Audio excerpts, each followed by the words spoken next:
Happy first day of spring, everyone! Miss Mandi here, children's librarian for the Coeur d'Alene Library. My favorite quote about spring comes from Kenneth Grahame's The Wind in the Willows. The line goes, "Spring was moving in the air above and in the earth below." And that gave me the idea to come out here to the woods and do a little first day of spring story time by reading from The Wind in the Willows. Now, The Wind in the Willows is actually in the public domain, which means if there's not a copy that you could find maybe on our online resources at the library, you could actually find it online like I did. I found a free PDF through Google Books, and you can also look for other public domain books on Project Gutenberg. So that's a really fun option for books that are in the public domain that you were hoping to access for free. So I'm out here in the woods. You might hear birds sing or listen to the wind through the trees as I read, which is pretty perfect for a book called The Wind in the Willows. So here we go. Here is The Wind in the Willows by Kenneth Grahame. Chapter 1, The Riverbank. The mole had been working very hard all the morning, spring cleaning his little home, first with brooms, then with dusters, then on ladders and steps and chairs, with a brush and a pail of whitewash, till he had dust in his throat and eyes, and splashes of whitewash all over his black fur, and an aching back and weary arms. Spring was moving in the air above, and in the earth below, and around him, penetrating even his dark and lowly little house, with its spirit of divine discontent and longing. It was small wonder, then, that he suddenly flung down his brush on the floor, said bother and oh blow, and also hang spring cleaning, and bolted out of the house without even waiting to put on his coat. Something up above was calling him imperiously, and he made for the steep little tunnel which answered in his case to the graveled carriage drive owned by animals whose residences are nearer to the sun and air. So he scraped and scratched and scrabbled and scrooged, and then he scrooged again and scrabbled and scratched and scraped, working busily with his little paws and muttering to himself, up we go, till at last, his snout came out into the sunlight, and he found himself rolling in the warm grass of a great meadow. "This is fine," he said to himself. "This is better than whitewashing." The sunshine struck hot on his fur, soft breezes caressed his heated brow, and after the seclusion of the cellarage he had lived in so long, the carol of happy birds fell on his dulled hearing almost like a shout. Jumping off all his 4 legs at once in the joy of living and the delight of spring without its cleaning, he pursued his way across the meadow till he reached the hedge on the further side. "Hold up," said an elderly rabbit at the gap. "6 pence for the privilege of passing by the private road." He was bowled over in an instant by the impatient and contemptuous mole, who trotted along the side of the hedge, chasing the other rabbits as they peeped hurriedly from their holes to see what the row was about. Onion sauce, he remarked jeeringly, and was gone before they could think of a thoroughly satisfactory reply. Then they all started grumbling at each other. "How stupid you are! Why didn't you tell him? Well, why didn't you say? You might have reminded him," and so on in the usual way, but of course it was then much too late, as is always the case. It all seemed too good to be true.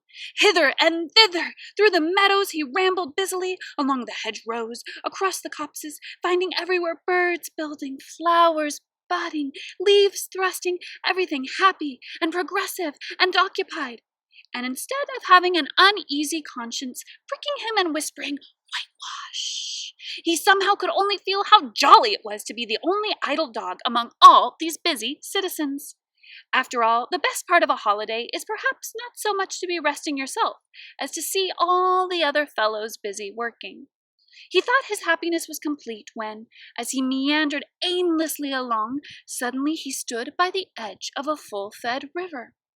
Never in his life had he seen a river before, this sleek, sinuous, full-bodied animal, chasing and chuckling, gripping things with a gurgle and leaving them with a laugh, to fling itself on fresh playmates that shook themselves free and were caught and held again.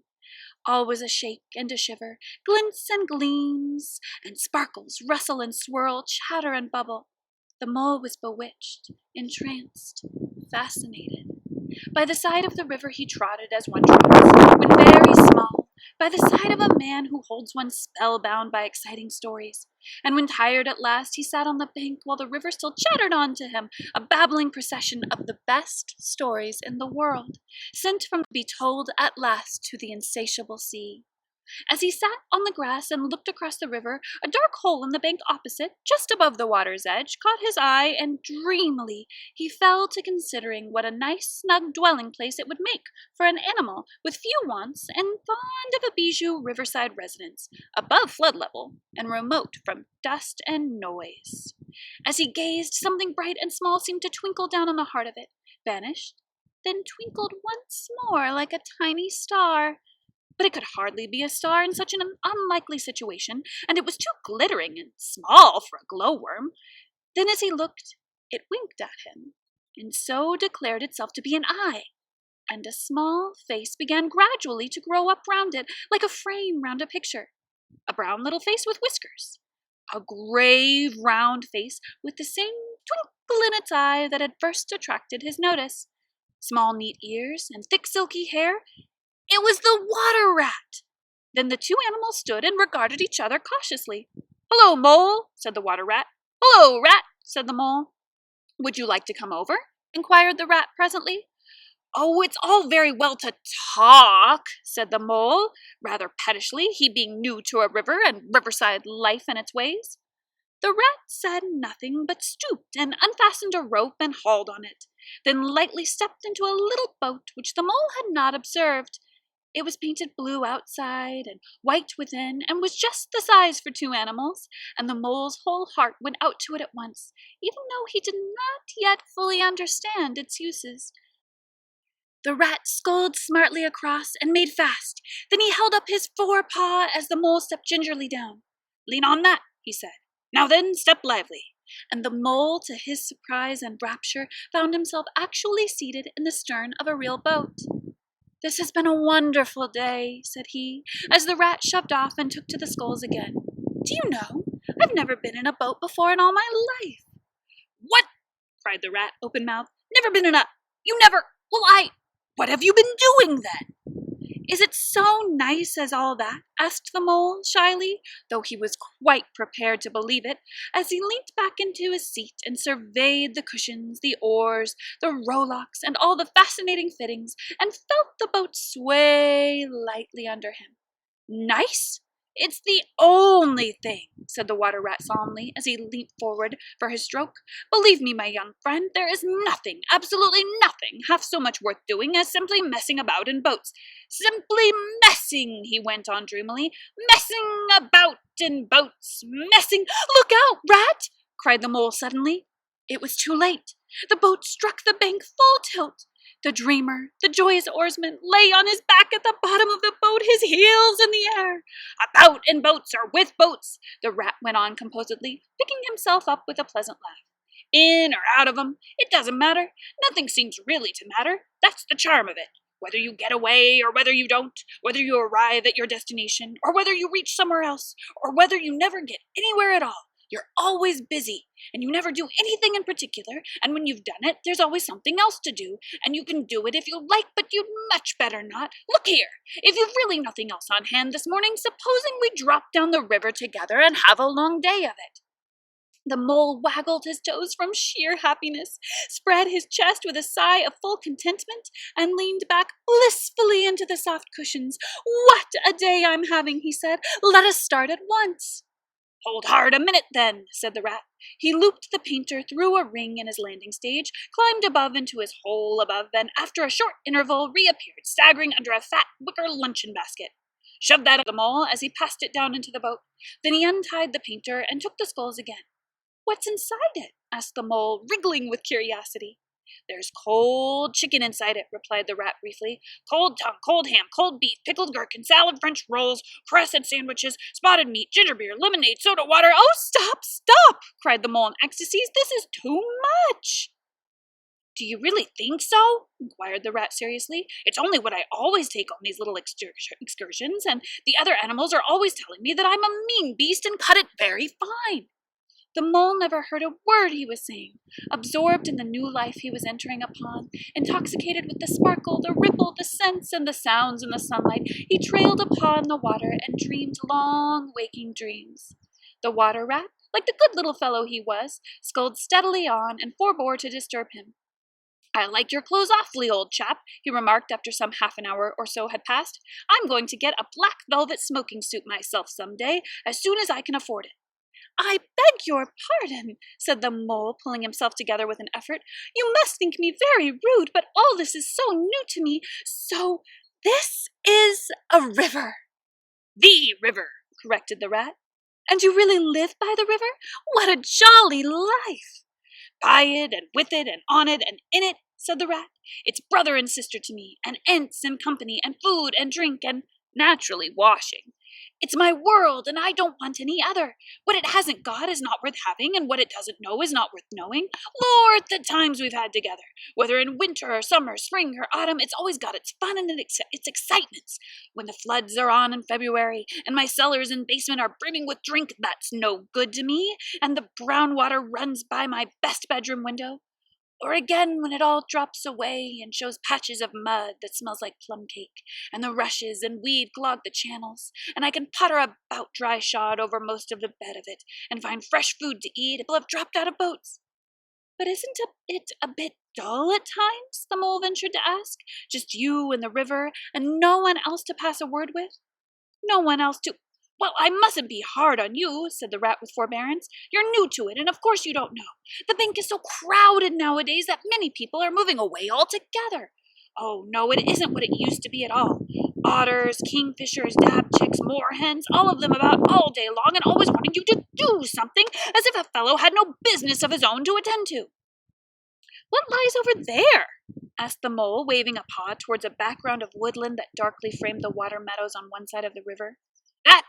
Oh, that's just the wildwood," said the rat shortly. "We don't go there very much, we river bankers."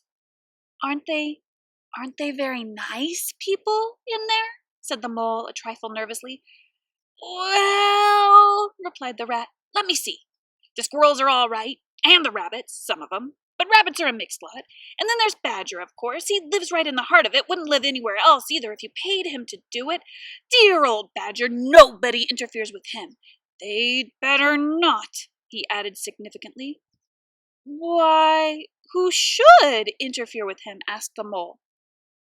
"Well, of course there are others," explained the rat in a hesitating sort of way. "Weasels and stoats and foxes and so on. They're all right in a way. I'm very good friends with them, past the time of day when we meet and all that, but they break out sometimes, there's no denying it, and then, well, you can't really trust them, and that's the fact." The mole knew well that it is quite against animal etiquette to dwell on possible trouble ahead, or even to allude to it, so he dropped the subject. "And beyond the wild wood again?" he asked, "where it's all blue and dim, and one sees what may be hills, or perhaps they mayn't, and something like the smoke of towns, or is it only cloud drift?" "Beyond the wild wood comes the wide world," said the rat, "and that's something that doesn't matter, either to you or me. I've never been there, and I'm never going, nor you either, if you've got any sense at all. Don't ever refer to it again, please. Now then, here's our backwater at last, where we're going to lunch." Leaving the main stream, they now passed into what seemed at first sight like a little landlocked lake. Green turf sloped down to either edge. Brown, snaky tree roots gleamed below the surface of the quiet water, while ahead of them the silvery shoulder and foamy tumble, oh, a weir, arm in arm with a restless dripping mill wheel, that held up its turn, a gray-gabled mill-house, filled the air with a soothing murmur of sound, dull and smothery, yet with little clear voices speaking up cheerfully out of it at intervals. It was so very beautiful that the mole could only hold up both forepaws and gasp, "Oh my, oh my, oh my!" The rat brought the boat alongside the bank, made her fast, helped the still awkward mole safely ashore, and swung out the luncheon basket. The mole begged as a favor to be allowed to unpack it all by himself, and the rat was very pleased to indulge him, and to sprawl at full length on the grass at rest, while his excited friend shook out the tablecloth and spread it, took all the mysterious packets one by one, and arranged their contents in due order, still gasping, oh my, at each fresh revelation. When all was ready, the rat said, "Now pitch in, old fellow," and the mole was indeed very glad to obey, for he had started his spring cleaning at a very early hour that morning, as people will do, and had not paused for bite or sup. And he had been through a very great deal since that distant time which now seemed so many days ago. "What are you looking at?" said the rat presently, when the edge of their hunger was somewhat dulled, and the mole's eyes were able to wander off the tablecloth a little. "I am looking," said the mole, "at a streak of bubbles that I see traveling along the surface of the water. That is a thing that strikes me as funny." "Bubbles? Oh ho!" said the rat, and chirped cheerily in an inviting sort of way. A broad, glistening muzzle showed itself above the edge of the bank, and the otter hauled himself and shook the water from his coat. "Greedy beggars," he observed, making for the provender. "Why didn't you invite me, Ratty?" "This was an impromptu affair," explained the rat. "By the way, my friend, Mr. Mole." "Proud, I'm sure," said the otter, and the two animals were friends forthwith. "Such a rumpus everywhere," continued the otter. "All the world seems out on the river today. I came up this backwater to try and get a moment's peace, and then stumbled upon you fellows. At least, I beg pardon, I don't exactly mean that, you know." There was a rustle behind them, proceeding from a hedge wherein last year's leaves still clung thick, and a stripy head with high shoulders behind it peered forth on them. "Come on, old badger!" shouted the rat. The badger trotted forward a pace or two, then grunted, "Company," and turned his back and disappeared from view. "That's just the sort of fellow he is," observed the disappointed rat. "Simply hates society. Now we shan't see any more of him today. Well, tell us, who's out on the river?" "Toad's out, for one," replied the otter, "in his brand new wager boat. New togs, new everything." The two animals looked at each other and laughed. "Once it was nothing but sailing," said the rat. "Then he tired of that and took to punting. Nothing would please him but to punt all day and every day, and a nice mess he made of it. Last year it was houseboating, and we all had to go and stay with him in his houseboat and pretend we liked it. He was going to spend the rest of his life in a houseboat. It's all the same whatever he takes up. He gets tired of it and starts on something fresh." "Such a good fellow, too," remarked the otter reflectively, "but no stability, especially in a boat." From where they sat, they could get a glimpse of the main stream across the island that separated them, and just then a wager boat flashed into view. The rower, a short, stout figure, splashing badly and rolling a good deal, but working his hardest. The rat stood up and hailed him, but Toad, for it was he, shook his head and settled sternly to his work. "He'll be out of the boat in a minute if he rolls like that," said the rat, sitting down again. "Of course he will," chuckled the otter. "Did I ever tell you that good story about Toad and the lock keeper? It happened this way. Toad—" An errant mayfly swerved unsteadily athwart the current in the intoxicated fashion affected by young bloods of mayflies seeing life. A swirl of water and a clip, and the mayfly was visible no more. Neither was the otter. The mole looked down. The voice was still in his ears, but the turf whereon he had sprawled was clearly vacant. Not an otter to be seen as far as the distant horizon. But again there was a streak of bubbles on the surface of the river. The rat hummed a tune, and the mole recollected that animal etiquette forbade any sort of comment on the sudden disappearance of one's friends at any moment, for any reason or no reason whatsoever. "Well, well," said the rat, "I suppose we ought to be moving. I wonder which of us had better pack the luncheon basket." He did not speak, as if he was frightfully eager for the treat. "Oh, please let me," said Mole. So, of course, the rat let him. Packing the basket was not quite such pleasant work as unpacking the basket. It never is. But the mole was bent on enjoying everything, and although just when he had got the basket packed and strapped up tightly, he saw a plate staring up at him from the grass, and when the job had been done again, the rat pointed out a fork which anybody ought to have seen, and last of all, behold, the mustard pot, which he had been sitting on without knowing it. Still, somehow the thing got finished at last, without much loss of temper. The afternoon sun was getting low as the rat sculled gently homewards in a dreamy mood, murmuring poetry things over to himself, and not paying much attention to Mole. But the mole was very full of lunch, and self-satisfaction, and pride, and already quite at home in a boat, or so he thought, and was getting a bit restless besides, and presently he said, "Ratty, please, I want to row now." The rat shook his head with a smile.